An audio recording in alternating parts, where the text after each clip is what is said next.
হযরত আবু হুরায়রা রাদিয়াল্লাহু তাআলা আনহু তার অন্তর্চক্ষু ছিল। আপনি বলবেন যে হুজুর অন্তর্চক্ষুটা তো দেখি না, এখানে যে একটা চক্ষু আছে সেই চক্ষুটা তো দেখি না। দেখবেন কেমনে? আপনি তো চোখের জায়গা এ পর্যন্ত ঠিক করতে পারেন নাই। আপনি চোখের জায়গা কখনো কপালে নিয়ে যান, চোখের জায়গা কখনো হাঁটুতে নিয়ে যান, কথা বল না, আপনি চোখের জায়গাটা ঠিক করতে পারলেন না এখনো। পবিত্র কুরআন মজিদে আল্লাহ পাক রব্বুল আলামিন বলেন, فإنها لا تعمى الأبصار ولكن تعمى القلوب التي في الصدور।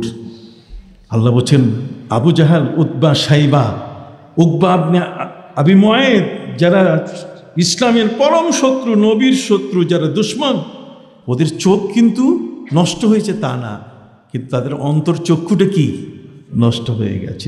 এটার পাওয়ারটা তাদের কি নয়, নাই, এটার উপরে আবরণ পড়ে গেছে। কথা বুঝতে পারছেন? হযরত আবু হুরায়রা রাদিয়াল্লাহু তাআলা আনহুর দোয়া কি বুঝতে পারছেন? আপনি কথা বলেন না কেন? আবু হুরায়রা রাদিয়াল্লাহু তাআলা তিনি দোয়ায় বলছেন, ৬০ হিজরি আমাকে দেখাবেন না। মোনাজাত কার কাছে? ৬০ হিজরিতে কি হবে তিনি কিভাবে জানেন? তিনি ৫৯ হিজরিতে ইন্তেকাল করেছেন। ৬০ হিজরি পর্যন্ত আল্লাহ তাকে নেন নাই। দোয়া এমন একটা জিনিস যা উনি আল্লাহর কাছে চাইছেন, ৬০ হিজরি দেখাইও না, ইন্তেকাল করছেন কত? সুবহানাল্লাহ বলবেন না? তাহলে একজন বুজুর্গ ব্যক্তি, তার ফেরাসাত এত বড়, ইত্তাকু মিন ফিরাসাতিল মুমিন ফাইন্নাহু ইয়ানজুরু বিনুরিল্লাহ। এই ফেরাসাতটা, এই দক্ষতা যেটা, অন্তর্চক্ষু যেটা আল্লাহর ওলিদের রয়েছে, এই অন্তর্চক্ষুটাকে ভয় করতে বলা হয়েছে, যেহেতু আল্লাহর নূরে তারা দেখেন। আল্লাহর নূরে যখন দেখেন তখন এই চোখের পাওয়ার ৪৮ মাইল, আর আল্লাহর নূরের চোখের পাওয়ার একেবারে পৃথিবীর শেষ প্রান্ত পর্যন্ত, এমনকি আল্লাহর আরশ পর্যন্ত। সুবহানাল্লাহ বলুন, এই চোখের পাওয়ার এত বড়। বাবা কথা কি বুঝতে পারছেন? সেই আবু হুরায়রা রাদিয়াল্লাহু তাআলা যখন বাহরাইনের গভর্নর, মনে আছে কথা? বাহরাইনের যখন গভর্নর, তখন তিনি দিনের বেলায় প্রশাসনের দায়িত্ব পালন করতেন, রাষ্ট্রের দায়িত্ব পালন করতেন, বাহরাইনের দায়িত্ব পালন করতেন, দেশের দায়িত্ব পালন করতেন। কিন্তু যখন সন্ধ্যা হতো তখন মাথায় লাকড়ি নিয়ে মানুষের বাড়িতে বাড়িতে বিক্রি করে বেড়াতেন। তার এই অবস্থা দেখে তার সাথীরা জিজ্ঞেস করলেন যে, আবু হুরায়রা, মান সম্মান শেষ? কথা বল, দিনের বেলায় আপনি রাষ্ট্রের দায়িত্বশীল একজন প্রধান ব্যক্তি, আর রাতের বেলায় আপনি সেই একজন লাকড়ি বিক্রেতা, কথা বলেন, এটা কি কেমন জিনিস? আপনি করেন কেন? কয়টা আমি করি কারণে দিনের বেলায় যখন এই ক্ষমতার চেয়ারটাতে বসে থাকি, তখন প্রশাসনের দায়িত্ব পালন করতে গিয়ে তখন আমার মধ্যে একটা হামবড়াই চলে আসে যে আমি তো কিরে কি হনু রে, কি কোন ঠিক কি না, একটা কথা আছে না, কি হনু রে মই, তার মানে কি হয়ে গেছি আমি? ওই ক্ষমতার চেয়ারে বসার কারণে আমার মধ্যে একটা মোটামুটি অহংকার শব্দটা বললে সবার সামনে সবটা মানায় না। কথা বুঝতে নেই, আমরা তো ভাষা বুঝি, আমরা তো ওই খাল থেকে লেখাপড়া করে আসি নাই, আমরা সারসিনা থেকে পড়ছি, কত খাল থেকে উঠে আসি নাই, হঠাৎ করে এমন এক জায়গায় লেখাপড়া করে আসি নাই যে ভাষা টাষা তো সব নষ্ট হয়ে গেছে। কথা বুঝেন না? সারসিনা দরবারের আমরা তৈরি করা মানুষ, সেখানে আমাদের ওস্তাদ যারা হযরত খত্তানী রহমতুল্লাহ আলাইহির মতো ব্যক্তি, দীর্ঘ 14 বছর যিনি এই বিছানায় এসে ঘুমাইছেন, এই আপনার কি বলে এটা, রামারপুর এই নুরানি মাদ্রাসার এই ঘরটাতে আমার উস্তাদ হযরত মাওলানা সুফি আব্দুর রশিদ রহমতুল্লাহ আলাইহির মতো ব্যক্তি।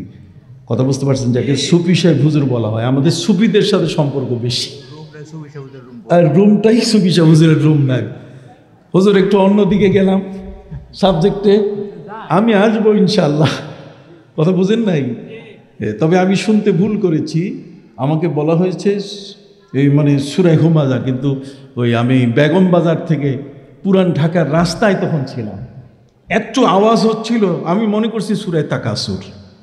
কথা বোঝেন নাই? এই জন্য সূরা তাকাসুরও পড়ছি, আবার সূরা কি হুমাযাও পড়ছি। আমি তো আর ওই বক্তা না যে আমার সামনে ট্যাপ থাকবে, ওইখানে ট্যাপে যা আছে আমার বক্তৃতা ওই পর্যন্ত শেষ, ট্যাপের পরে আর কিছু নাই, ট্যাপে যেটা আছে, খাতায় যেটা আছে, এটাই শেষের বাইরে না।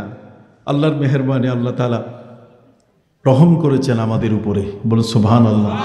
জীবনে এমন বড় বড় উস্তাদ পাইছি, যেই বড় বড় উস্তাদ আমাদের জীবনকে এমনভাবে বিকশিত করেছে। ফকিরার পীর সাহেব হযরত মাওলানা নূর মোহাম্মদ সাহেবের মতো মহান ব্যক্তি, যেই শর্ষিনা দরবারে নিজেই তিনি নূরের আলোতে এই মাদারীপুর তিনি আলোকিত করেছেন। যদিও মাদারীপুরের নামটা হলো একজন মহান আল্লাহর ওলির নামে, যিনি এই মাদারীপুরে বেঁচে ছিলেন 450 বছর। নাম বলতে পারেন?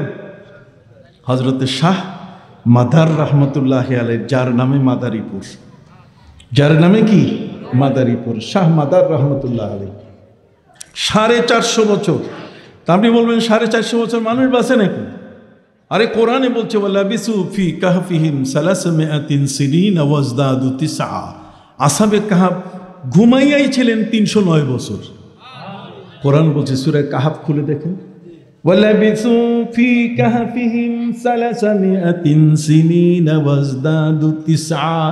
300 এর সাথে প্লাস ওয়াজদাদু প্লাস 9, 300 কত? 9 বছর ঘুমিয়েছিলেন। হযরতে নূহ আলাইহিস সালাম বেঁচে ছিলেন 1340 বছর। বাবা আদম আলাইহিস সালাম বেঁচে ছিলেন 960 বছর। সুবহানাল্লাহ বলেন। কাজে 450 বছর বেঁচে থাকা এটা অসম্ভব কিছু না। কথা খেয়াল করেছেন? যা হোক, হযরতে আবু হুরায়রা রাদিয়াল্লাহু তাআলা আনহুকে বলা হয়েছে, আপনি কাজটা করেন কেন?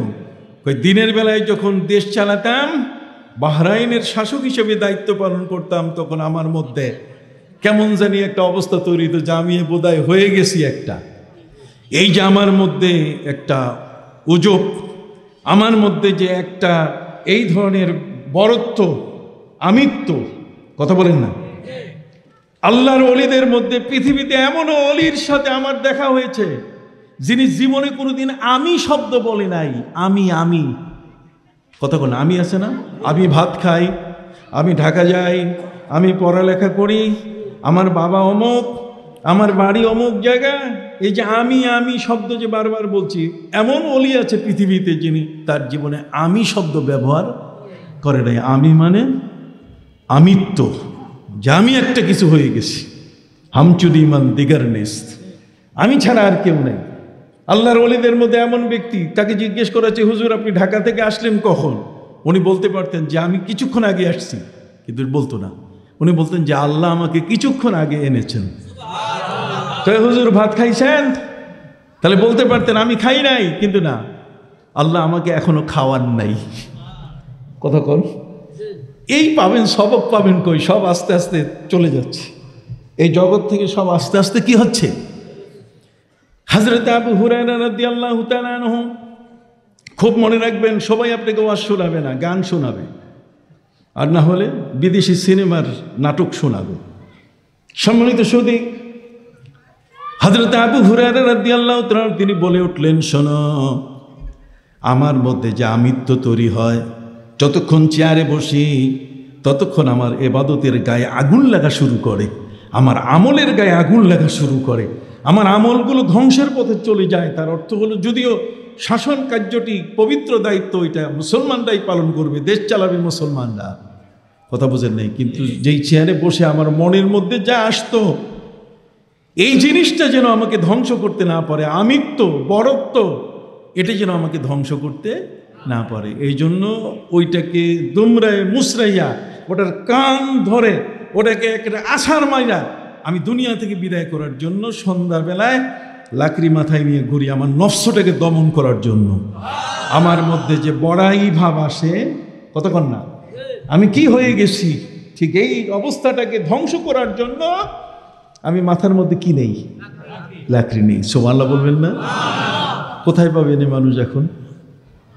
এই জন্য ভাইদের খেদমতে আরজ করতে চাই, সাহাবায়ে কেরামের দল এসে বললেন, হুজুর রাতের বেলায় জঙ্গলের মধ্যে জঙ্গল পরিষ্কার করেছি, বিছানা বিছিয়েছি, কাইতো হয়েছি, শোয়ার প্রস্তুতি সব শেষ, কিন্তু ঘুমাইতে পারি নাই। নবীজি বললেন, কেন? কয় ওই জঙ্গলের মাটির নিচ থেকে কোরআনের তেলাওয়াত কানে আসতেছিল, কোরআনের তেলাওয়াত কানে আসতেছিল। সেই তেলাওয়াত সাধারণ কোনো তেলাওয়াত নয়, এত মধুর তেলাওয়াত। আমরা তন্ময় হয়ে শোনা শুরু করেছি।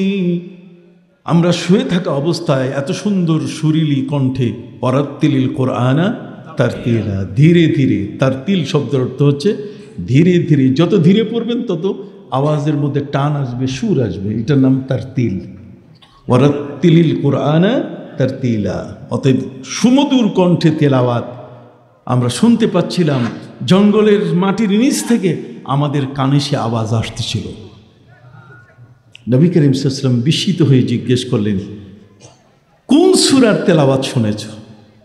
সাহাবায়ে কেরাম বলছেন, হুজুর সূরা মুলকের তেলাওয়াত শুনেছি। কোন সূরা? সবাই একটু বলেন না, কোন সূরা? সূরা মুলকের তেলাওয়াত শুনেছি। নবী করিম সাল্লাল্লাহু আলাইহি ওয়াসাল্লাম তিনি বলে উঠলেন, শোনো, ওয়াহিয়া মানিআ, ওয়াহিয়া মানিআ।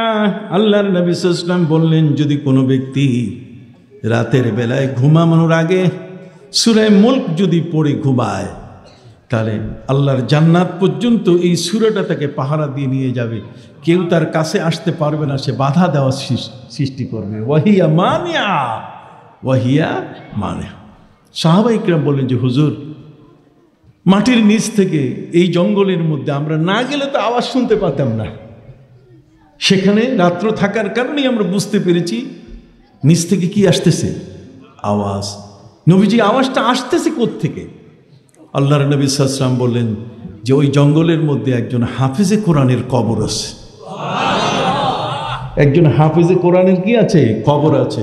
তার কবরের মধ্যে তার লাশ দেওয়ার পরও তার তেলাওয়াত থামে নাই। সুবহানাল্লাহ বলেন। বন্ধুরা আমার, অতএব আমি আপনাদের খেদমতে বলতে চাই, আজকে এমন একটি মাদ্রাসায় আপনারা এসছেন, এটা নুরানি দিনিয়া মাদ্রাসা সারসিনা দরবারের একটি আমলের উপরে, যাতে করে জানতে পারে। শুধু পটপট করে দুই চারটা ইংলিশ বাংলা এগুলো জেনেই সে বক্তৃতা দিবে তা নয়, কোরআন এবং হাদিসের গভীরে যেন বুঝতে পারে। এই উদ্দেশ্যে কোরআন এবং হাদিসের মূল যে জ্ঞানটা, এটা যেন দেওয়া যায়, এটা যেন সত্যিকার অর্থে সে লাভ করে, সে নিজেও যেন উপকৃত হতে পারে, আর মানুষকেও যেন সে উপকার দেয়। তার দ্বারা যেন কারো ইমানের ক্ষতি না হয়, তার দ্বারা যেন কারো আমলের ক্ষতি না হয়, তার দ্বারা যেন কারো আকীদার ক্ষতি না হয়। তাহলে আমল, আখলাক, আকীদা এগুলোর যেন কোনো ক্ষতি না হয়, ঠিক এই শিক্ষাটা দেওয়ার জন্যই কিন্তু এই নুরিয়া দিনিয়া মাদ্রাসা। আপনি কথা বুঝতে পারছেন? আমরা আজকের দুইজন ছাত্রের মাথায় পাগড়ি দিয়েছি, তারা সিরিয়ালে কত নম্বর? এই পৃথিবীর যত হাফেজ আছে তাদের সিরিয়ালে কত নম্বর? আমার ওয়াজ শুনতেছেন তো, একটু ব্যতিক্রম কিছু প্রশ্ন করি আপনাদেরকে, কথা বুঝতে পারছেন? এমনি তো ডক্টর মানুষ, আমি পিএইচডি হোল্ডার, আমাদের মাথা সবসময় গবেষণার দিকে দৌড়ায়। আমি আপনাদেরকে বলতে চাই তাদের সিরিয়াল কত, তাদের সিরিয়ালটা একটু বলেন। এই সিরিয়ালটার সূচনা হয়েছে আমার প্রিয় নবী সাল্লাল্লাহু আলাইহি ওয়াসাল্লামের থেকে। আমার নবী নিজেই হাফেজ ছিলেন। এই হেফজটা যেন টিকে থাকে পৃথিবীতে, এই জন্য তিনি কাবা ঘরের অদূরে দারে আরকাম, হযরত যায়েদ ইবনে আরকামের ঘরে বাড়িতে তিনি মাদ্রাসা করেছিলেন, হেফজ মাদ্রাসা। নবীজি যে হেফজ মাদ্রাসা করেছিলেন, সেই হেফজ মাদ্রাসার তিনি ছিলেন চ্যান্সেলর। নবীর চেয়ে আর চ্যান্সেলর বড় কে হতে পারে? আর সেখানে তিনি যাকে ভাইস চ্যান্সেলর করেছিলেন, উপাচার্য, এই উপাচার্য যাকে ভাইস চ্যান্সেলর করেছিলেন, তার নাম শুনলে তো আপনি অবাক হয়ে যাবেন।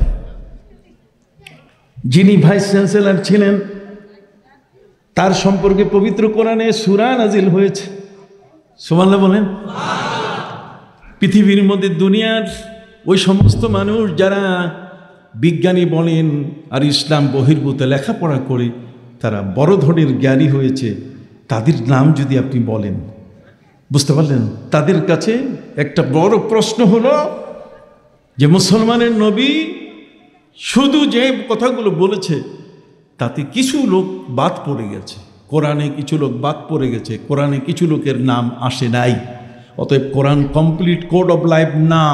তারা বলছে কোরআন এটা যথেষ্ট নয়। নাউজুবিল্লাহ কইবেন না? অথচ আল-ইয়াওমা আকমালতু লাকুম দীনাকুম ওয়া আতমামতু আলাইকুম নি'মাতি ওয়া রাদিতু লাকুমুল ইসলামা দীনা। ধর্মটা আমাদের পরিপূর্ণ, কোরআনের যা আছে সব পরিপূর্ণ। মা নানসাক বিন আয়াতিন আও নুনসিহা, যে আয়াতগুলো বাতিল হওয়ার সেগুলো বাতিল হয়ে গেছে, যেগুলো রাখার দরকার সেটা আছে। এটা কমপ্লিট কোড অফ লাইফ, এটা একেবারে পরিপূর্ণ একটি সংবিধান, পরিপূর্ণ। এটার কোনো অ্যামেন্ডমেন্ট দরকার নাই, এটা সংশোধনী দরকার নাই। যেমন ট্রাম্প এখন তাদের দেশে যারা জন্ম নিয়েছে শিশুরা বাইরে থেকে এসে তাদেরকে বের করে দিচ্ছে, কথা কন না, তাদেরকে কি করে দিচ্ছে, বেশ তার 14তম সংশোধনী এটাকে বাতিল করে দিচ্ছে। কোরআনের কোনো একটা লাইন বাতিল করার ক্ষমতা কারো নাই। এই কোরআনটাকে তারা এখন এই বেদিনরা এরা কোনো কোনো ক্ষেত্রে বলছে যে কোরআন আমাদের জন্য যথেষ্ট নয়, পৃথিবীর কোরআন দিয়ে চালানো সম্ভব নয়, কোরআন দিয়ে কোনো দেশ, কোনো জেলা, কোনো উপজেলা, কোনো গ্রাম বন্দর চালানো সম্ভব নয়। তারা বলছে বেশ কিছু জিনিস তাদের কথায় বাদ পড়ে গেছে। নাউজুবিল্লাহ বলেন।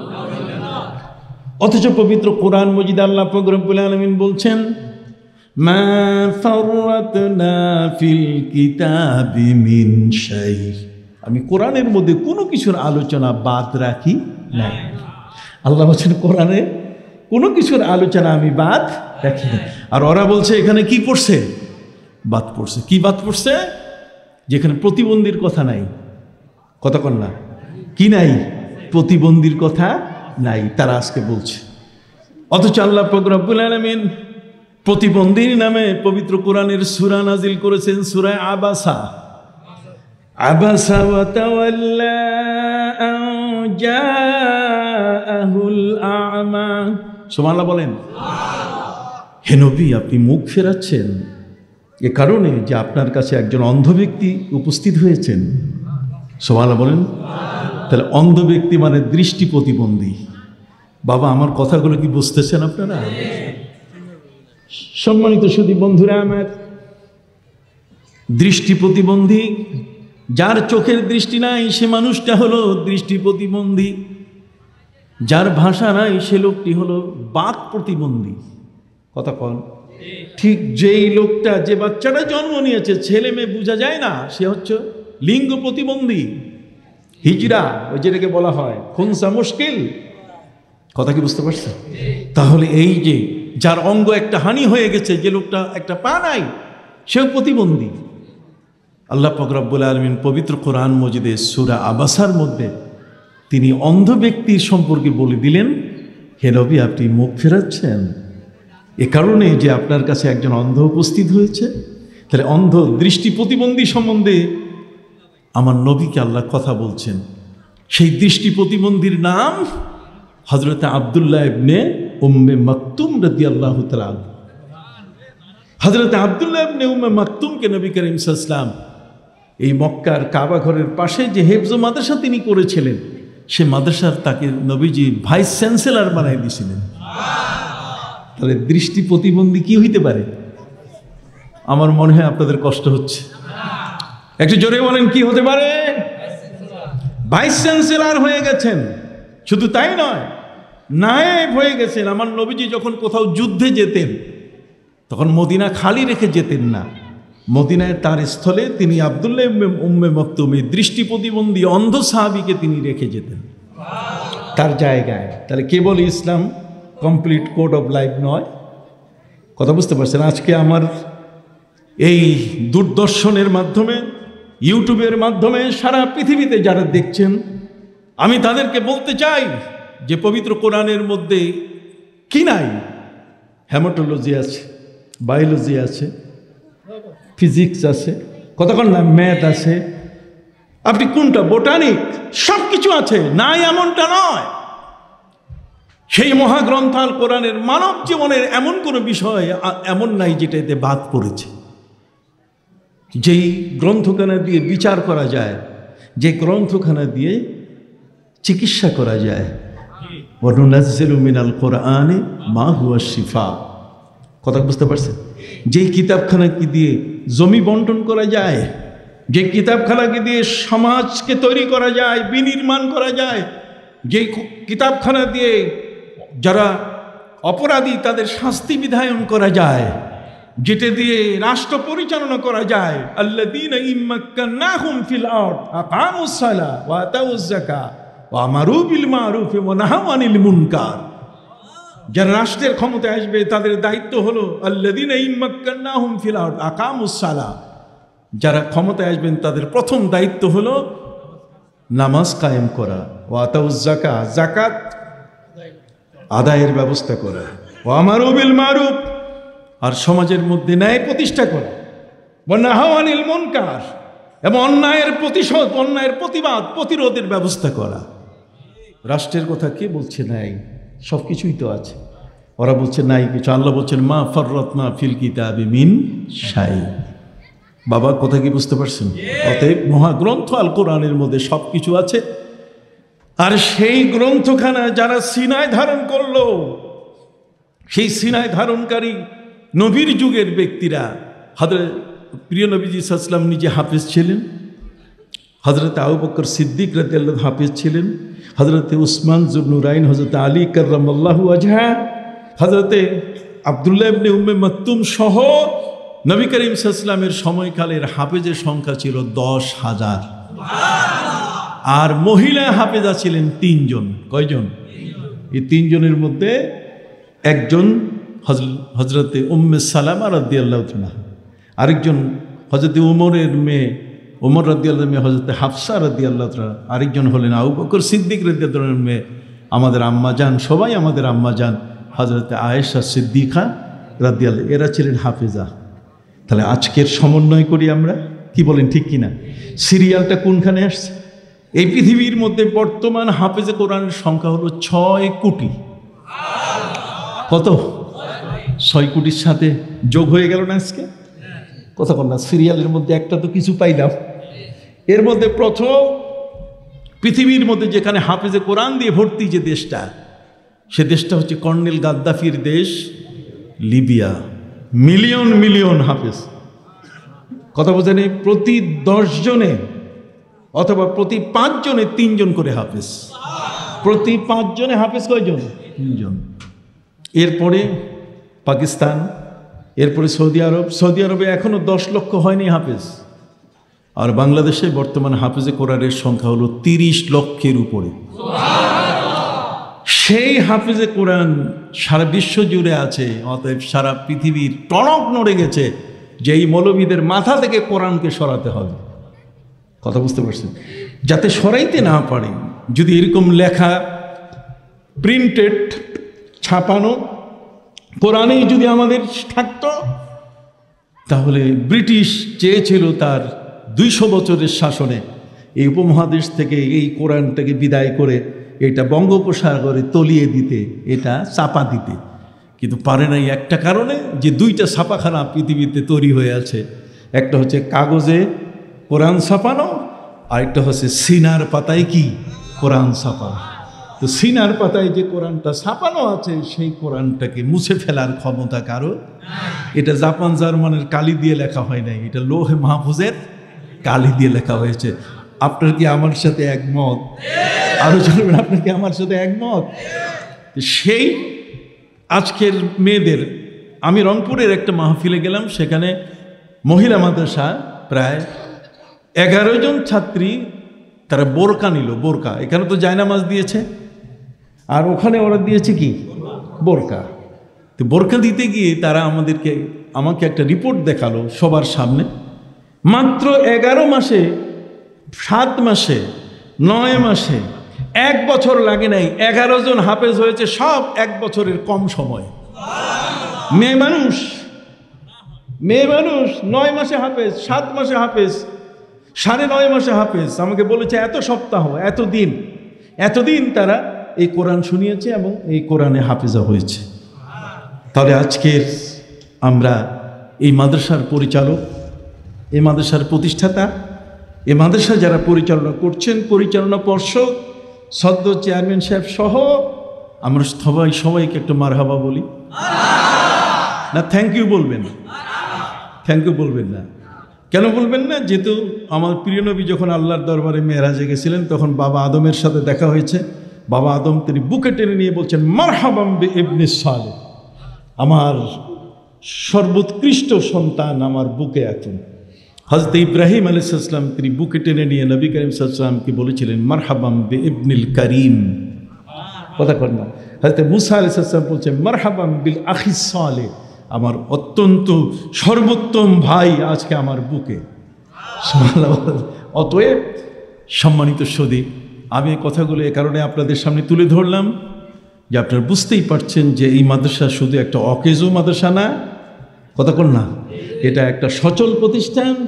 আর এই প্রতিষ্ঠানে যারা বের হচ্ছে, যদিও এবার সংখ্যায় হুজুর বলছেন একটু কম, কিন্তু আগামীতে সেই সংখ্যা বেড়ে যাবে। আর বেড়ে যাওয়ার পিছনে আপনাদের মদত লাগবে। কি লাগবে? আর সে মদতটা কি? মিদাদের জন্য মদত লাগবে। মিদাদ মানে কলমের কালি। মিদাদুল উলামা খায়রুম মিন দিমাইশ শুহাদা, শহীদের রক্তের চেয়ে পণ্ডিতের জ্ঞানীর কলমের কালির মূল্য কি? আজকে যারা কোরআন সিনাই নিয়েছে এরা একদিন বিশ্বে যে পৃথিবীর শ্রেষ্ঠ ইমাম আবু হানিফা হবে না, রাবিয়া বসরি হবে না, আম্মা জান আয়েশা হবে না, সেটা কি বলা যাবে?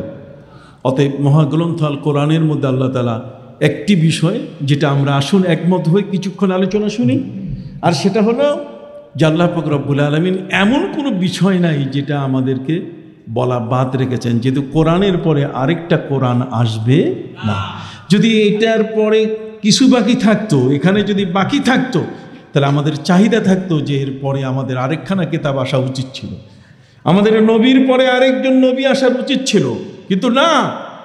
ফাওহা ইলা আবদিহি মা আওহা, আরশ আজিমে আমার নবীকে নেয়ার পরে আল্লাহ পাক রব্বুল আলামিন এমন ভাবে দিয়ে দিলেন, ফাওহা ইলা আবদিহি মা আওহা, যা বলার আগামী কিয়ামত পর্যন্ত আর আল্লাহর বলার প্রয়োজন নবীকে বলে দিয়েছেন। সুবহানাল্লাহ। এখন শুধু আল্লাহ তাআলা দেখতেছেন যে তার নবীকে দেওয়া যে মহাগ্রন্থ আল কোরআন, যে ওহির কিতাবখানা, তারা সত্যিকার অর্থে আমল করছে কি না। সুবহানাল্লাহ বলে। সম্মানিত শুধু এই জন্য এই কোরআন না পড়লে মানুষের জীবন চাকা ফিরে না, এই জীবন চাকা ঘুরে না। এই কোরআন না পড়া পর্যন্ত একটা মানুষ মানবতার স্তরে পৌঁছতে পারে না, সামাজিক হতে পারে না। এই কোরআন না পড়লে একজন মানুষ, প্রকৃত মানুষ, তার মধ্যে যে আখলাক চরিত্র থাকা দরকার সেটা কখনোই সৃষ্টি হবে না। এই কোরআন না থাকলে পৃথিবীর মানুষকে হেদায়েত করা কোনোদিন পুলিশের লাঠি দিয়ে সম্ভব নয়। জোরে বলেন। পুলিশের লাঠি দিয়ে আপনি কতক্ষণ, পুলিশের লাঠি আছে ততক্ষণ আপনি সোজা, আমি সোজা, লাঠিও শেষ, আমিও শেষ। কথা বল না? সম্মানিত সুধী, অতএব আপনার অন্তরের মধ্যে যাতে ইসলামটা প্রবেশ করে, সাহাবায়ে ইকরামকে আমার প্রিয় নবী সাল্লাল্লাহু আলাইহি ওয়াসাল্লাম এমনভাবে ইসলাম শিক্ষা দিয়েছেন যে সাহাবায়ে ইকরাম হাতের তালুর মধ্যে তারা নিজেদের গুনাহ দেখতে পেতেন। সুবহানাল্লাহ। আসতে হয়ে গেল এটা গ্রামের সুবহানাল্লাহ কি? শহরে বোধহয় আর একটু বেশি। একটু জোরে বলেন মুসলমানের সুবহানাল্লাহ। আল্লাহ নিজেই কোরআনে বলেছেন সুবহানাল্লাযী আসরা বিআবদিহি লাইলা। আল্লাহ নিজে সুবহান শব্দ নিজেই বলে তিনি আমাদেরকে উৎসাহিত করেছেন। সম্মানিত সুধী, মহাগ্রন্থ আল কোরআনের মধ্যে যে বিষয়গুলো আছে এগুলো দিয়েই যদি কোনো মানুষ চলে, একটা হিন্দুও যদি চলে তাহলে পৃথিবীর শ্রেষ্ঠ মানুষে পরিণত হয়ে থাকবে। একটা খ্রিস্টানও যদি পড়ে, একজন ইহুদিও যদি পড়ে, তাহলে পৃথিবীর একজন কি একটা শ্রেষ্ঠ মানুষ হয়ে যাবে। অবশেষে তাকে কলেমা পড়া ছাড়া আর কোনো উপায় থাকবে না। সম্মানিত সুধী, আসুন আমরা আজকে সূরা তাকাসুরের একটু তাফসীর শুনি। সূরা তাকাসুর হলো মহাগ্রন্থ আল কোরআনের 102 নম্বর একটি সূরা। এই সূরাটিতে আল্লাহ পাক রব্বুল আলামিন প্রাচুর্যের কথা আলোচনা করছেন। প্রাচুর্য মানে মানুষের লোভ এবং লালসার কথা বলছেন। আপনারা জানেন যারা সুফি তাদের একটা বিষয় আছে যে লোভ লালসা কথা কন না। লোভ, লালসা, মোহমাৎসর্য, কাম, ক্রোধ, 6 রিপু। কথা কন না। লোভ, লালসা, মোহমাৎসর্য, কাম, ক্রোধ, এই 6টা জিনিস, এগুলো ক্যান্সার। এগুলো কি? মানুষের দেহের ক্যান্সার হলে যেমন তাকে হাসপাতালে যেতে হয়, চিকিৎসা নিতে হয়, ক্যান্সার হাসপাতালে তাকে যেতে হয়, এটার উপরে কেমো নিতে হয়। কেমো বুঝেন? কেমো এটারে বলে যেটা লাগাইলে দাড়িও থাকে না, চুলও থাকে না, গায়ের এক জায়গারও কোনো পশম থাকে না। সে পুরুষ হোক অথবা মহিলা হোক, মাথার চুলের সব কিছু খসে পড়ে যায়। কথা বুঝতে পারছেন? সম্মানিত সুধী, ক্যান্সার যদি হয় আর কেমো লাগাইলে এমনটা হয়ে যায়। তো এই জন্য কতগুলো ক্যান্সার এমন আছে যে ক্যান্সারগুলোর কোনো ট্যাবলেট আবিষ্কার হয় নাই, যে ক্যান্সারগুলোর এখনো কোনো কেমো আবিষ্কার হয় নাই, কোনো ক্যাপসুল আবিষ্কার হয় নাই। আর সেগুলো হলো কি? সেগুলো হলো ওজব। কথা বোঝেন নাই? নিজেকে বড় মনে করা, ঠিক অনুরূপ করে শহ, গজব, আদাওয়াত, রিয়া। কথা কন না। লৌকিকতা, মানুষের ভিতরে লোভ, লালসা, তামা, লোভ, লালসা, হেরস, লোভ, লালসা। এই যে হেরস বলেন, লোভ, লালসা বলেন, এগুলো আমরা শুনেছি, আমাদের মুরব্বীরা বলেছেন যে লোভে পাপ, পাপে মৃত্যু। একটু কথা বলেন না, লোভে পাপ, পাপে মৃত্যু। লোভটা করা যাবে না। এই জন্য এই লোভ, লালসা, মোহমাৎসর্য, কাম, ক্রোধ মানুষের ভিতরে, এগুলো ক্যান্সারের ভিতরে মতো যখন ঢুকে যায়, তখন পৃথিবীর কোনো ঔষধ নাই সেটা ভালো করতে পারে। এই জন্য তাকে কোরআনের চিকিৎসায় আসতে হবে। আর কোরআনের চিকিৎসা পাইতে গেলে আল্লাহর ওলিদের দরবারে আসতে হবে। ওইখানে কেমো আছে, ওখানে কি, ওখানে এমনভাবে থেরাপি আছে, জিকিরের থেরাপি। কতক্ষণ না, জিকির দিলে পরে তখন তার অন্তরের মধ্যে যে কালিমা আছে, লিকুল্লি শাইইন সিকালাতুন ওয়া সিকালাতুল কুলুবি যিকরুল্লাহ। অতএব কলবের কালিমার থেরাপি হলো, এটাকে দূর করার ঔষধ হলো কেমো, হলো কি?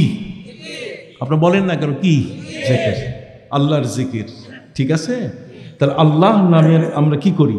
জিকির করি। আলা বিযিকরিল্লাহি তাতমাইন্নুল কুলুব। কথা বুঝতে পারছেন? ইয়াউমা লা ইয়ানফাউ মালু ওয়ালা বানুনা ইল্লা মান আতাল্লাহা বিকলবিন সালিম। আপনার একটা পবিত্র আত্মা দরকার। এই পবিত্র আত্মাটা যদি আপনি এটাকে পবিত্র করতে না পারেন, মনটাকে যদি আপনি শুদ্ধ করতে না পারেন, মনটাকে যদি আপনি কোনো মতে আয়ত্তে আনতে না পারেন, আপনার এই মনের উপরে যদি আপনি রশি লাগাইতে না পারেন, তাহলে কিন্তু সর্বনাশ। একটু বলবো, হযরত নবী সুলাইমান আলাইহিস সালাম, তার নিজস্ব বিষয় ছিল যে তিনি নবী রসুল যারা আছেন তাদের তো এগুলো কোনো বাহ্যিক নফসানিয়াত তাদের মধ্যে ছিল, কিন্তু তার আসরের নামাজ রাষ্ট্রের ঘোড়াগুলো পরিদর্শন করার কারণে তিনি পড়তে পারেন। শেষ পর্যন্ত তিনি কি করছেন জানেন? তিনি মনে করলেন যে আমি নামাজ তরকের আসামি। কথা বুঝতে পারছেন? ঘোড়াগুলোকে দেখতে গিয়ে হাত্তা তাওয়ারাত বিল হিজাব, সূর্য ডুবে গেছে। অতএব হযরতে নবী সুলাইমান আলাইহিস সালাম মনে করলেন যে আমি তো আসামি হয়ে গেছি। সেই যুগে নামাজ কাজা করার কোনো নিয়ম ছিল না। আমরা যখন কোনো কারণে যদি নামাজ সময় মতো পড়তে না পারি, তারপরে এক সময় কি ওই 5 ওয়াক্তের ভিতরে একটা টাইমে আমরা পড়ি নেই, সম্মানিত সুধী, অথবা পরবর্তী নামাজ আসার আগে আমরা ওই নামাজটা কাজা আদায় করে নিই। কিন্তু নবী সুলাইমান আলাইহিস সালামের যুগে এটা ছিল না। নবী সুলাইমান আলাইহিস সালাম দেখলেন যে আমি কিয়ামতের ময়দানে একেবারে নিশ্চিত কাঠগড়ার আসামি হয়ে গেছি। আমি নামাজ পড়ি নাই, আসরের নামাজ, এই দুনিয়ার এই সমস্ত ঘোড়াগুলোকে দেখতে গিয়ে আমার নামাজ কাজা হয়ে গেছে। কাজেই কিয়ামতের ময়দানে নবীগণ আমার কারণে লজ্জিত হবেন। নবীদের গোষ্ঠী তো আমি, কথা কন, আমার দ্বারা সমস্ত নবী লজ্জিত হবেন যে আমি একজন বেনামাজি মানুষ, এক ওয়াক্তের নামাজ পড়ি নাই। হযরত নবী সুলাইমান আলাইহিস সালাম বলেন, রুদ্দুহা আলাইয়া, তোমরা ঘোড়াগুলোকে আমার সামনে নিয়ে আসো, হাতে ছুরি দাও, ছুরি দিয়ে তিনি ফাতাফিকা মাসহাম বিসুক ওয়াল আনাক, তিনি ঘোড়াগুলোর গলা এবং নালা, পায়ের নলা কাটা শুরু করলেন। সারা দেশের মধ্যে তোলপাড় যে উনি রাষ্ট্রের ঘোড়াগুলো, যেগুলো এক জায়গা থেকে এক জায়গায় সংবাদ বহন করে নিয়ে যাওয়া হয়, যুদ্ধের ঘোড়াগুলোকে উনি মেরে ফেলেন। এটা হয় কি করে? উনি ক্ষতি করলেন। কিন্তু হযরত নবী সুলাইমান আলাইহিস সালাম বলছেন যে এগুলোর কারণে তো আমার নামাজ কাজা হয়েছে, কাজে এগুলো কি আর রাখবো না। সম্মানিত শুধু গোটা দেশের মানুষ অসন্তুষ্ট নবী সুলাইমানের উপরে, আর আল্লাহ তাআলা তাকে মেসেজ দিয়ে দিলেন যে আমি তোমার উপরে খুশি আছি। নবী সুলাইমান বললেন, মাবুদ আপনি আমার উপরে খুশি হলেন কি করে? রাষ্ট্রের ঘোড়াগুলো আমি মেরে ফেলেছি, কত বড় অন্যায়। রাষ্ট্রের মানুষেরা আমাকে মনে করছে আমি অন্যায় করেছি, রাষ্ট্রের সম্পদ আমি নষ্ট করেছি। হযরতে নবী সুলাইমান আলাইহিস সালামকে আল্লাহ তাআলা বলে দেন যে দুনিয়ার মানুষ যাই বলুক আমি খুশি হয়েছি, তুমি আসামি হইছো এই জন্য এই কাজটা করছো, যাও। 4টে জিনিস তোমাকে দিলাম। কয়টা? একটা হলো যে তোমার জন্য আমি ডুবে যাওয়ার সূর্য আসর বানাই দিলাম, তোমার নামাজটাকে তুমি আদায় করো। চার্জশিট থেকে নাম কাটাবার ব্যবস্থা করলেন কে?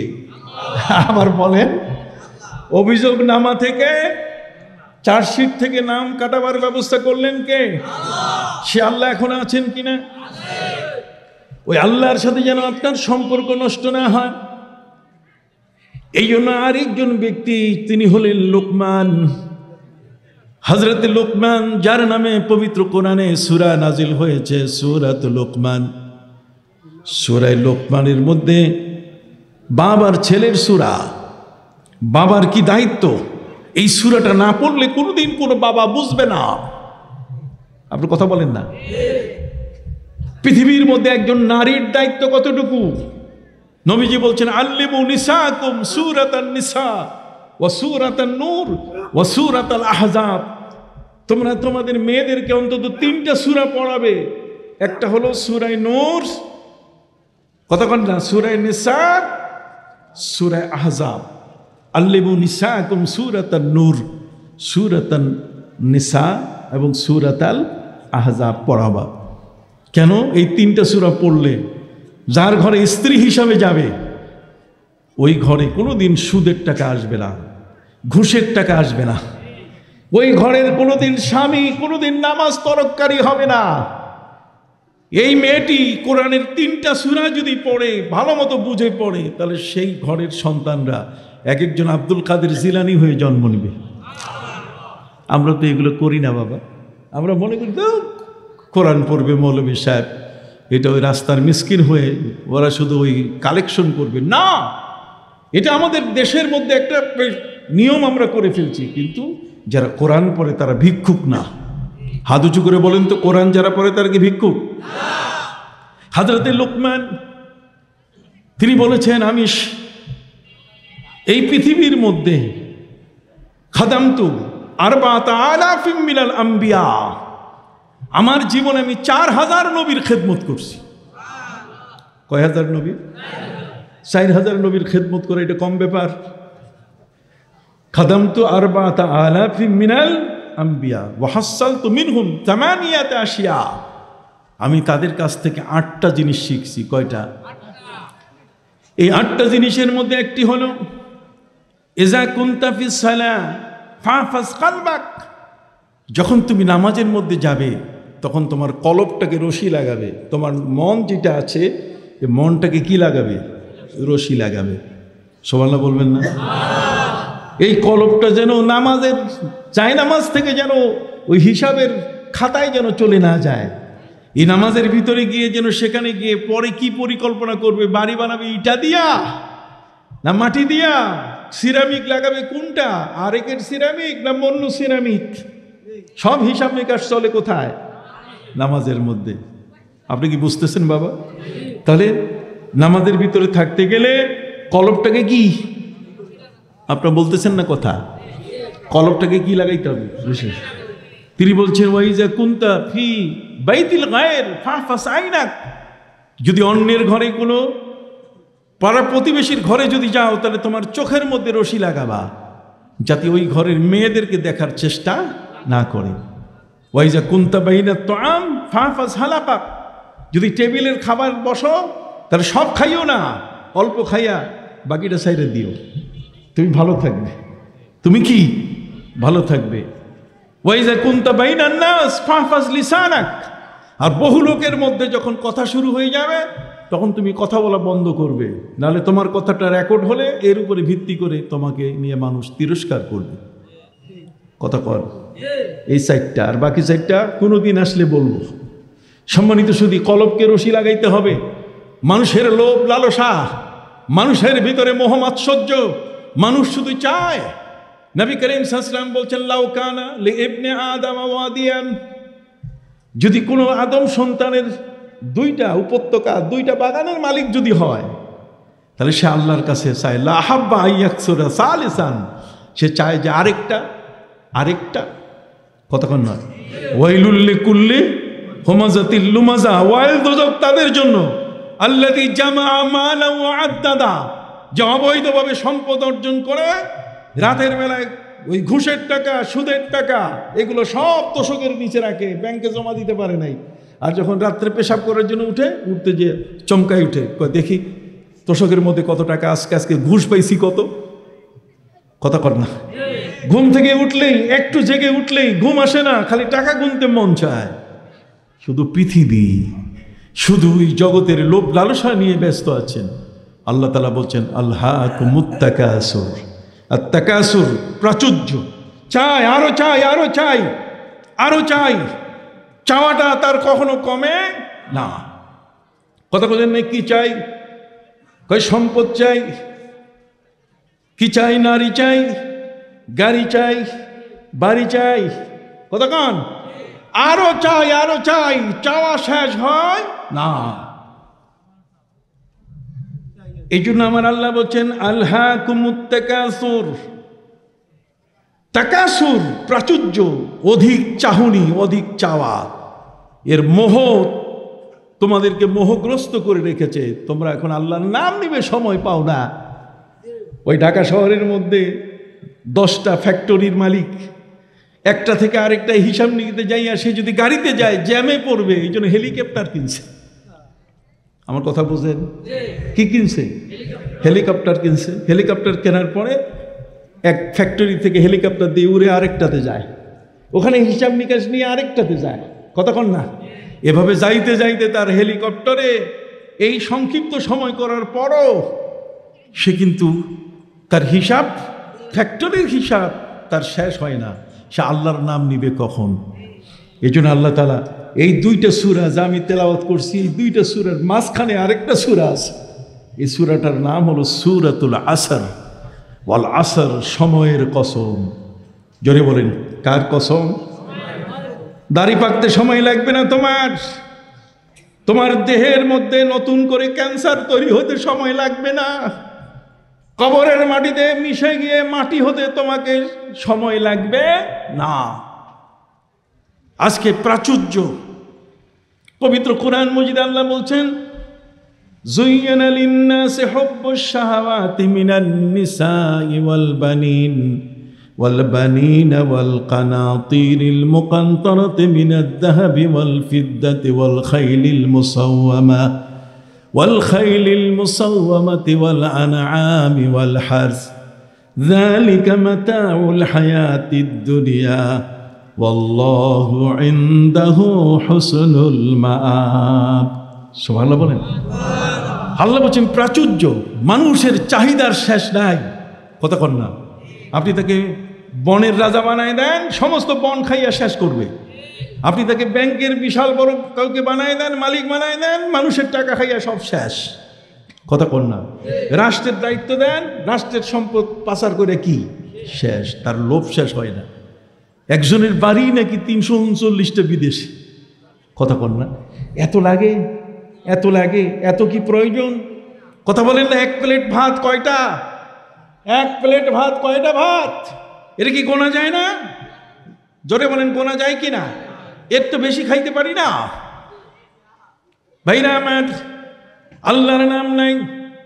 আল্লাহ সতর্ক করে দিয়েছেন, ইয়া আইয়ুহাল্লাযীনা আমানু লা তুলহিকুম আমওয়ালুকুম ওয়ালা আওলাদুকুম আন যিকিরিল্লাহ।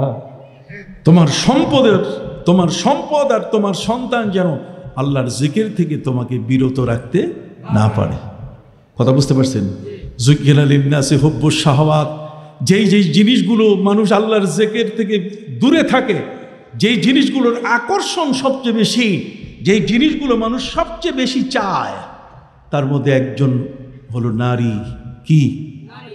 জোরে বলেন না কি? আপনার কথা বলছেন না কি? যুজ্ঞিনা লিন্নাসি হুব্বুশ শাহওয়াত মিনান নিসা। সিরিয়াল 1 নম্বরে আল্লাহ পাক রব্বুল আলামিন দিয়েছেন কার? নারীর দিয়েছেন। আপনি দেখবেন ছোট একটা বাচ্চা জন্ম নেওয়ার পরে দুধের বয়স থাকা অবস্থায় তার মায়ের বুকের দুধটাই সবচেয়ে প্রিয়। কথা বলেন?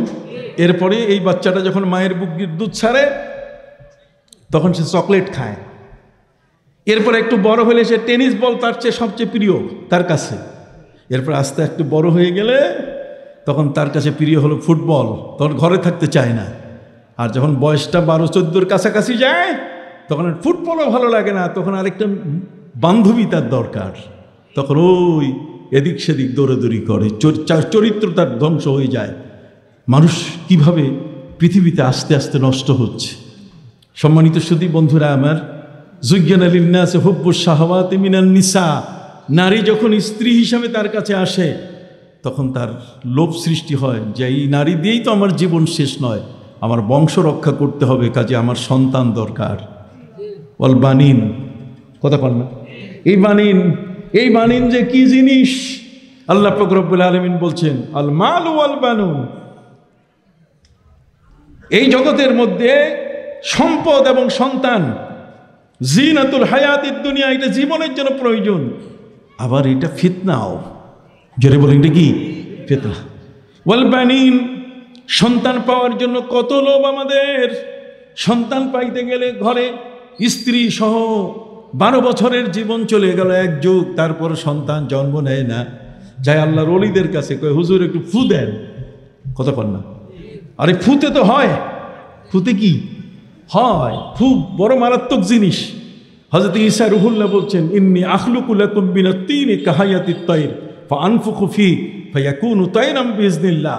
আমি মাটি দিয়ে পাখির পুতুল বানাই, আর ফু দিলে জীবন্ত পাখি হয়ে উড়ে যেত। এজন্য আল্লাহর ওলিদের কাছে তেলে আমরা কি নেই?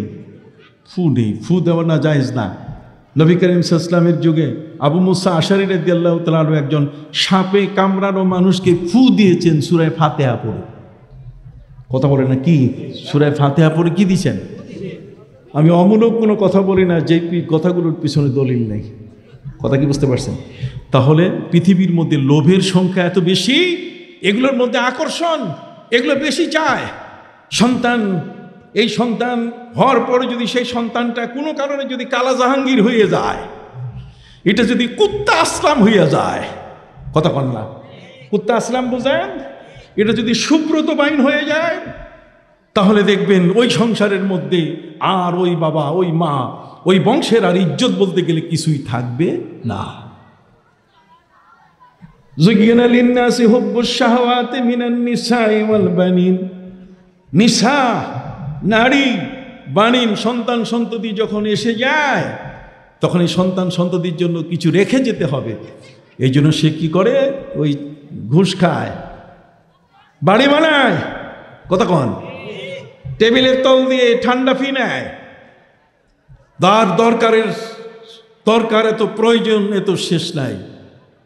কোরআন বলছে আলহাকুমুত তাকাসুর, প্রাচুর্য, চাই চাই চাই, তোমার চাওয়া, তোমার চাহিদা এত বেশি যে চাহিদার মোহে এই সবগুলো অতিরিক্ত সম্পদ তোমাকে মোহগ্রস্ত করে রেখেছে। কথা বল না, আলহাকুমুত তাকাসুর। সম্মানিত সুধী, যখন সন্তান সন্ততির পরে অবৈধ পথে টাকা পয়সা কামাই করে, পাহাড় সম টাকা আসে, তারপরও তার কলিজা ভরে না। কথা বল না, তার বাড়ি লাগে, একটা বাড়ি হলে হবে না। নবীজি এমনি বলেন নাই লাউ কানা লি ইবনে আদম ওয়াদিয়ান, যদি 2টা বাগান থাকে, 2টা উপত্যকা থাকে, তাহলে এই 2টা উপত্যকা থাকলে আপনি দেখবেন সে আরো একটা চায়। চাওয়ার কি নাই? শেষ নেই। আল্লাহ বলছেন চাওয়াটা কোন পর্যন্ত? হাত্তা জুরতুমুল মাকাবের, মানে কবরে না পৌঁছা পর্যন্ত, কবরে না যাওয়া পর্যন্ত, মরা পর্যন্ত, না মরা পর্যন্ত ওর লোভ থামে না। কথা বুঝতে পারছেন? এই ধরনের কিছু কমবক্ত, কাঞ্জুস, মাক্ষি চুস কৃপণ আছে, যে কৃপণ আপনি দেখবেন আল্লাহ রাস্তায় তো দান করেই না, বরং কোনোর কারণে যদি লুঙ্গি, পরনের লুঙ্গিটা যদি এটা পুরানা হয়ে যায় তাহলে ও কাউকে দান করবে না, ওর চাই ওর সম্পদ যেন নষ্ট না হয়। এই জন্য লুঙ্গিটাকে কি বানায় জানেন? এটাকে ছোট কইরা এটা রুমাল বানায় মুখ মুছার জন্য, যাতে কাউকে দেওয়া না লাগে। মুখ মুছতে মুছতে যখন এটা পুরাতন হয়ে যায় তখন সে কাউকে দিবে না, তখন কি করবে? এটা আগুনে পুড়াইয়া টুথপেস্ট বানায়, ব্রাশ করে। কথা কন না?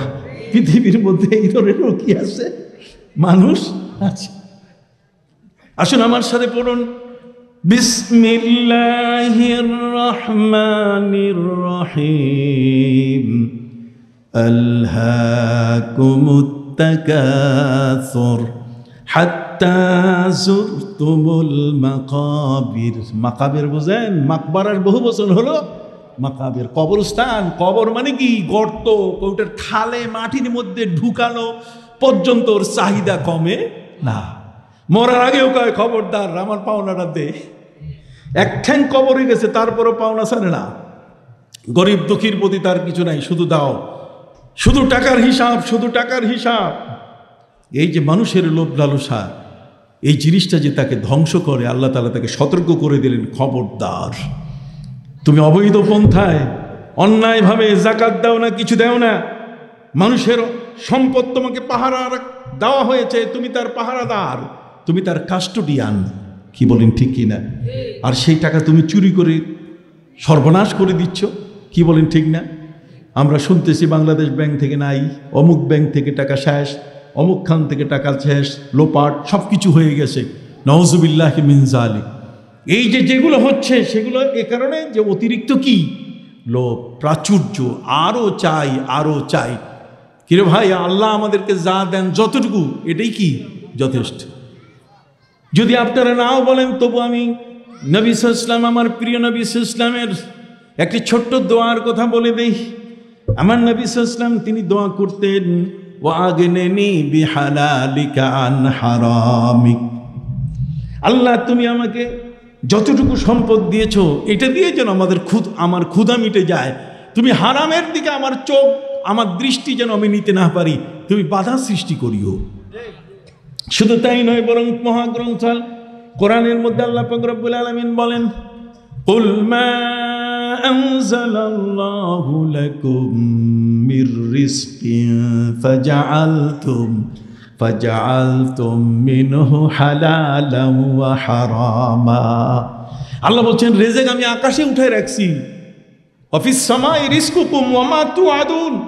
রিজক কোথায়? আকাশে। জোরে বলেন রিজক কোথায়? চেয়ারম্যান সাহেবের বাড়িতে রেজেক নাই, ওনার ইউনিয়ন পরিষদের রেজেক নাই, কোন সরকারের গুডাউনে তোমার রেজেক নাই। রেজেক কোথায়? এই আয়াত যখন নাজিল হলো, অফিস সামাই রিজকুকুম ওয়া মা তুআদুন, সাহাবায়ে কেরামের মধ্যে কান্নার রোল পড়ে গেল যে রাসূল, রেজেক তো সব আকাশে, দুনিয়ায় নাই। আমি যেই চাষটা করলাম, যেই ফসলটা উৎপাদন হলাম, এটা ধ্বংস হইতে কি সময় লাগে? কতক্ষণ না? শিলাবৃষ্টি যদি হয়, পাথরের বৃষ্টি যদি হয়, তাহলে কি থাকবে? কতক্ষণ না? আগুন লেগে যদি থাকবে, গোডাউন পুরো শেষ হয়ে যাচ্ছে। আমার বিরাট বিশাল বড় জাহাজ আমেরিকা থেকে আসতেছে, নোঙর করবে মংলা বন্দরে, মাঝখানে সমুদ্রে ডুবে গেছে। চায়না থেকে আসতেছে আমার বিশাল বহর, আমার যে মাল আমি এলসি করেছি, কতক্ষণ না, যে মালগুলো আমি সেখান থেকে নিয়ে আসতেছি, সেটা যে প্রবল তরঙ্গমালায় ঢেউয়ের মধ্যে আমার জাহাজ যে ডুবে গেছে, কন্টেনারগুলো পড়ে গেছে, আমি ফকির হইতে কি সময় লাগে? আমার আল্লাহ বলছেন সাবধান, বড় হতে চাও, যতটুকু দিয়েছি, ইন্নাল ইনসানা লান তামুতা হাত্তা তাস্তাওফিয়া রিজকাহা। নবী করিম সাল্লাল্লাহু আলাইহি ওয়াসাল্লাম তিনি বলেছেন হাত্তা ইয়াস্তাকবিলা রিজকাহা, একজন মানুষের মৃত্যু হবে না যতক্ষণ পর্যন্ত সে তার রেজেক খাবে না, রেজেক শেষ করবে না, ততক্ষণ পর্যন্ত কি কোনো শিশু যখন মায়ের গর্ভে তার 4 বছর 4 মাস বয়স হয়, 4 মাস বয়স হলে ফিরিস্তা রুহ নিয়ে এসে আল্লাহর কাছে বলে, আল্লাহ রুহটা তো দিব, মা রিজকুহু ওয়া মা আজালুহু হাল হুয়া সাঈদুন আম শাকী। আল্লাহ তার রিজকের ব্যবস্থা কোথায়? কথা কন না, মা রিজকু আজালু, সে কতদিন পৃথিবীতে ভাসবে? তাহলে যেদিন আল্লাহ তাআলা তার রুহটা তাকে দিচ্ছেন সেদিনই রিজক কত খাবে তার ফয়সালা হয়েছে না? তাহলে এত কেন? এত আরো কেন? এত বেশি কেন? এত চাহিদা কেন? বনের পাহারাদার বন খাইয়া শেষ, টাকার পাহারাদার টাকশাল খাইয়ে কি? টাকশাল বুঝেন? যেখানে টাকা জন্ম নেয়, টাকশাল খাইয়ে কি শেষ। এই সমস্ত ইন্দুর, এই সমস্ত বিড়াল, এই সমস্ত শিয়াল, এদের অভ্যাসেই হলো শুধু কি খাই। আমার নবী সাল্লাল্লাহু আলাইহি ওয়াসাল্লাম তার কাছে মক্কার মানুষেরা তারা কিন্তু আমানত রেখেছে, কিন্তু আবু জাহেলের কাছে আমানত, কারণ আবু জাহেল হচ্ছে শিয়াল, দিলে খাইয়ে ফেলবে। কতক্ষণ না, ওর চাহিদার শেষ নাই। কতক্ষণ আমার নবী তিনি বলছেন, না এটা আমানত, ইন্নাল্লাহা ইয়া'মুরুকুম আন তুআদ্দুল আমানাতি ইলা আহলিহা। অতএব এটার প্রকৃত যে হকদার তার কাছে এটা পৌঁছে দিতে হবে, আমানত। এই টাকা আমার না, এ টাকা কি? আল্লাহু আকবার। আমাকে আপনারা সূরা দিছেন, যেটাই দেন না কেন আমি কতটুকু বলে পড়বো? একটা আমানতের হাদিস শোনাবো আপনাদের, এটা বলেই আজকে শেষ। আগামীতে যদি হুজুর আমাকে দাওয়াত করেন তাহলে আরো আপনাদের সামনে এসে বলার চেষ্টা করব ইনশাআল্লাহ। আমি আসবো, তার কারণ হচ্ছে এটা আমাদের জায়গা। এই দিনিয়া প্রতিষ্ঠানগুলো আমাদের কি জায়গা, এগুলো আমাদের মাঠ, এগুলো আমাদের ময়দান। এখানে কথা বলে যে আরাম পাই, লক্ষ জনতা যদি আনা হয়, 30-50 কোটি মানুষও যদি আনেন, এখানকার আলোচনা আর ওই আলোচনার মধ্যে কি আছে? তফাৎ আছে, পার্থক্য আছে। এখানে রুহানি, এখানে আল্লাহর ওলিদের এক রুহানি জজবা, রুহানি ফয়েজ চলে আসে। এখানে কথাগুলো অস্বাভাবিক হয় না, এই কথাগুলো হয় আধ্যাত্মিকতায় পরিপূর্ণ। কথা বোঝেন নেই? এর গায়ের মধ্যে প্রলেপন থাকে, কথা খেয়াল করছেন? অতএব বেশি চাই বড় মুশকিল। বেশি চাই এর উদাহরণ হলো একটা, আর আমানতদারের উদাহরণ হলো আরেকটা। বেশি চাই হলো যেমন রেশমি গুটি পোকা। কথা কন না, রেশমি কি? গুটি পোকা। গুটি পোকা করে কি জানেন? গুটি পোকা নিজে থেকে তার উপর দিয়ে গাঁথা শুরু করে, সুতা দিয়ে গাঁথা শুরু করে। গাঁথতে গুটি পোকার যখন শেষ হয়ে যায়, পুরা গাঁথা যখন শেষ হয়ে যায়, তখন আর সে বাইর হইতে পারে না, ভিতরে মরে যায়। তাহলে প্রাচুর্য যা সে করলো অতিরিক্ত, এটা তার জীবনকেই সে শেষ করলো। আলহাকুমুত তাকাসুর হাত্তা যুরতুমুল মাকাবির। কাল্লা, বি কেয়ারফুল। কাল্লা, সাবধান। কাল্লা সাওফা তা'লামুন, শিগগির তুমি জানতে পারবে। সুম্মা কাল্লা সাওফা তা'লামুন, অবশ্যই তুমি অতি তাড়াতাড়ি তুমি জানতে পারবে। কথা বুঝতে পারছেন? তুমি জানতে পারবে তোমার জাহান্নাম তোমার কাছে আসতেছে। সুম্মা লাতারাউন্নাহা আইনাল ইয়াকিন, তুমি বাস্তবে চোখে দেখবে। কি বলেন, ঠিক কিনা? তারপরে তুমি বুঝতে পারবে সত্য কোনটা। অতএব মৃত্যুর ভয় আমাদের ভিতরে আছে কিনা? আমানতদারি রক্ষা করবেন। নবী করিম সাল্লাল্লাহু আলাইহি ওয়াসাল্লাম একটা হাদিস বলেছেন, বনি ইসরাইলের যুগে একজন লোক আরেকজনের কাছে জমি কিনছে। কি কিনছে? আপনারা বলবেন না, এটা বলে শেষ করি। কি কিনছে? সে জমি কিনছে। সে যদি সেখানে পুকুর খনন করে, সে যদি সেখানে কচু গাছ লাগায়, পাট চাষ করে, কোনো বাধা আছে? কবলা দলিলে সে মালিক, ঠিক কিনা? যিনি জমি কিনছেন, কেনার 7 দিন পরে নাঙ্গল চাষ করে দেখে নাঙ্গলের মাথায় একটা কলসি বের হয়েছে, স্বর্ণ রূপ্য মণি মুক্তা দিয়ে ভর্তি। কলসি উঠাইয়া বাড়িতে নিয়ে এসে নিজের স্ত্রীকে বলে, স্ত্রী রে, আরে জমি কিনলাম 7 দিন আগে, আল্লাহ কি এরকম কপাল খুলে দেয়? আমার আমেরিকাও যাওয়া লাগবে না, আর ইউরোপ, লন্ডন কোথাও যাওয়া লাগবে, নাঙ্গলের এক খোঁচাতেই আমার কপাল খুলে গেছে। কথা কন না? নাঙ্গলের মাথা দিয়ে একটা কলসি বের হয়েছে, সেই কলসিটা স্বর্ণরূপ্য মণিমুক্তা দিয়ে পরিপূর্ণ। স্ত্রী বলছে, স্বামী তোমার কপালটা দাও, একটু চুমু দেই। কয়, কেন? তোমার কপালটা অনেক বড়। আপনি জানেন কপাল বড় হয় কেমনে? আমাদের দেশে একজন শিক্ষামন্ত্রী ছিলেন, ওনার মাথায় চুল ছিল না, টাক ছিল। টাক, এইখান থেকে নিয়ে একেবারে এই পর্যন্ত পুরোটা কি ছিল? টাক ছিল।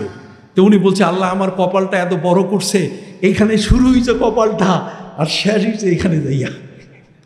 বিশাল বড় কপালই, কতক্ষণ না, বিশাল বড় কপাল। স্ত্রী বলছে, স্বামী রে, তোমার কপালটা ঠিক এত বড়, তোমার ঘরে আমি আসার কারণে, তোমার মতো একজন স্বামী পাওয়ার কারণেই কিন্তু আল্লাহ তাআলা মনে হয় সব ভাগ্যের দুয়ার খুলে দিচ্ছে।